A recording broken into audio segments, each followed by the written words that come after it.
हरिओम नमः शिवाय। श्रीमद् भगवद गीता अध्याय चतुर्थ श्लोक संख्या 17 चैप्टर 4 श्लोक नंबर 17। कर्मणो ह्यपि बोद्धव्यं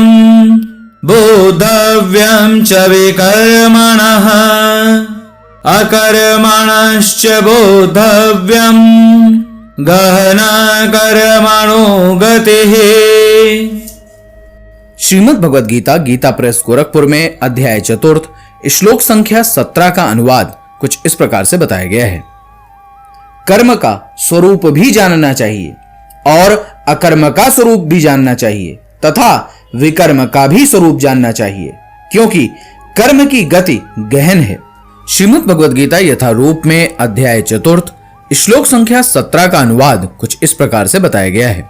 कर्म की बारीकियों को समझना अत्यंत कठिन है, अतः मनुष्य को चाहिए कि वह यह ठीक से जाने कि कर्म क्या है, विकर्म क्या है और अकर्म क्या है। श्रीमद् भगवद गीता यथारूप में अध्याय चतुर्थ श्लोक संख्या 17 का तात्पर्य कुछ इस प्रकार से बताया गया है।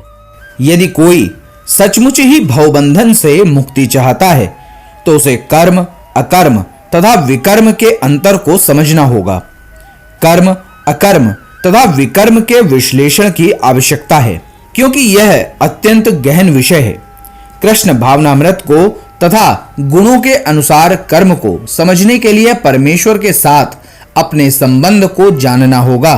दूसरे शब्दों में, जिसने यह भलीभांति समझ लिया है वह जानता है कि जीवात्मा भगवान का नित्य दास है और फलस्वरूप उसे कृष्ण भावनामृत में कार्य करना है।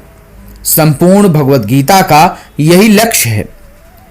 इस भावनामृत के विरुद्ध सारे निष्कर्ष एवं परिणाम विकर्म या निषिद्ध कर्म हैं। इसे समझने के लिए मनुष्य को कृष्ण भावनामृत के अधिकारियों की संगति करनी होती है और उनसे रहस्य को समझना होता है। यह साक्षात भगवान से समझने के समान है, अन्यथा बुद्धिमान से बुद्धिमान मनुष्य भी मोहग्रस्त हो जाएगा। हरिओम नमः शिवाय। अब आप मेरे साथ बोलिए, हरे कृष्ण कृष्ण कृष्ण हरे हरे, हरे राम राम राम हरे हरे।